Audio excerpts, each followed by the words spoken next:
1 Raja-Raja pasal 7 ayat 1-12. Istana Salomo. Salomo mendirikan istananya sampai 13 tahun lamanya. Barulah selesai seluruh istananya itu. Ia mendirikan gedung hutan Libanon, 100 hasta panjangnya dan 50 hasta lebarnya, dan 30 hasta tingginya. Disangga oleh 3 jajar tiang kayu aras dengan ganja kayu aras di atas tiang itu. Gedung itu ditutup dari atas dengan langit-langit kayu aras. Di atas balok-balok melintang yang disangga oleh tiang-tiang itu, 45 jumlahnya, yakni 15 sejajar. Ada pula 3 jajar jendela berbidai, jendela berhadapan dengan jendela 3 kali, dan semua pintu dan jendela segi 4 bangunnya, jendela berhadapan dengan jendela 3 kali. Ia membuat juga balai saka, 50 hasta panjangnya dan 30 hasta lebarnya, dengan di sebelah depannya sebuah balai lagi yang bertiang dan bertangga di sebelah depannya. Dibuatnya juga balai singgasana, tempat ia memutuskan hukum. Balai pengadilan yang ditutupi dengan kayu aras dari lantai sampai ke balok langit-langit. Dan gedung kediamannya sendiri di pelataran yang lain, lebih ke sebelah dalam lagi dari balai itu, adalah sama buatannya.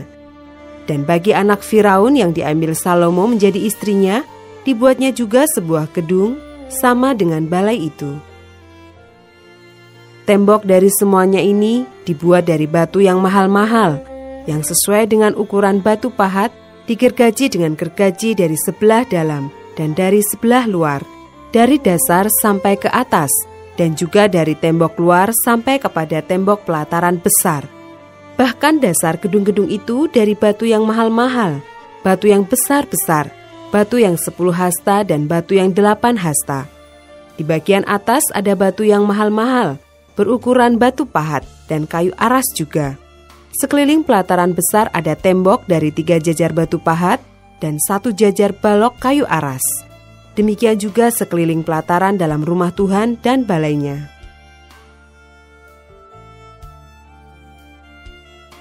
Ayat 13-51. Benda-benda logam bait suci. Kemudian Raja Salomo menyuruh orang menjemput Hiram dari Tirus. Dia adalah anak seorang janda dari suku Naftali, sedang ayahnya orang Tirus, tukang tembaga. Ia penuh dengan keahlian, pengertian, dan pengetahuan untuk melakukan segala pekerjaan tembaga. Ia datang kepada Raja Salomo, lalu melakukan segala pekerjaan itu bagi raja.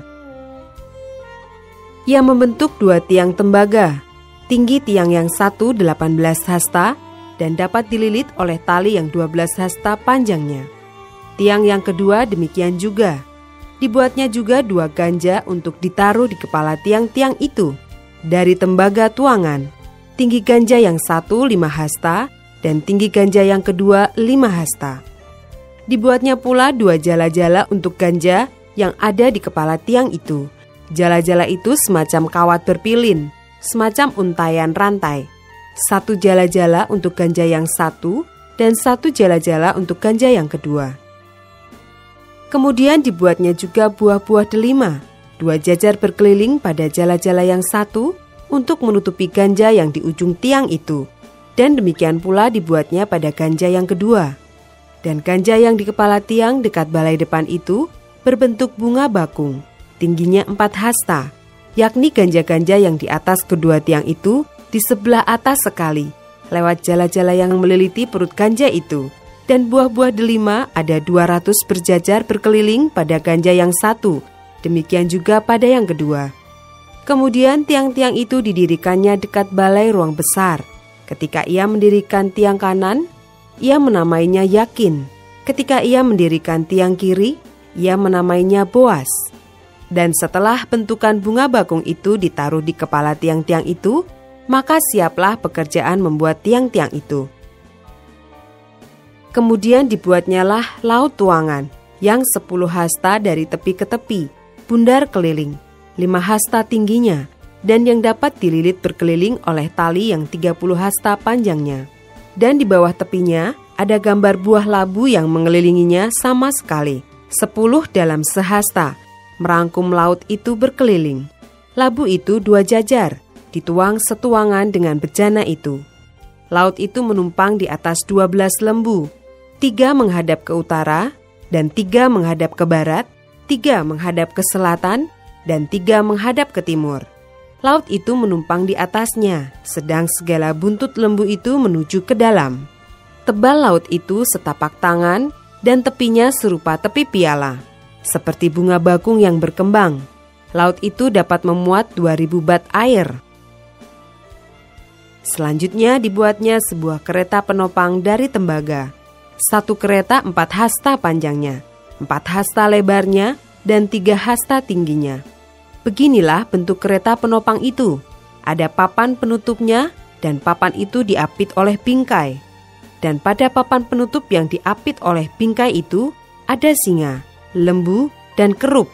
Dan demikian juga pada bingkai itu. Di sebelah atas dan di sebelah bawah singa dan lembu itu, ada karangan-karangan bunga yang tergantung. Pada 1 kereta penopang, ada 4 roda tembaga dengan poros tembaga. Dan pada keempat penjurunya, ada sangga untuk menyangga bejana pembasuhan. Sangga-sangga itu dituang dan di sebelah luar setiap sangga ada karangan bunga. Dan mulut kereta penopang itu ada di sebelah dalam sangga-sangga itu, menonjol ke atas 1 hasta. Mulutnya itu bundar, buatannya sebagai tumpuan, dan dalamnya 1,5 hasta. Juga pada mulutnya itu ada ukiran, tetapi papan-papan penutupnya 4 persegi, jadi tidak bundar. Keempat roda itu ada di bawah papan penutup, dan tangan-tangan roda itu ada pada kereta penopang itu. Dan tinggi 1 roda ialah 1,5 hasta. Dan buatan roda itu seperti buatan roda kereta, tetapi tangan-tangannya, lingkarnya, jari-jarinya, dan napnya semuanya tuangan. Keempat sangga pada keempat sudut setiap kereta penopang adalah seiras dengan kereta itu. Dan di sebelah atas kereta penopang itu ada leher bundar berkeliling, 1/2 hasta tingginya.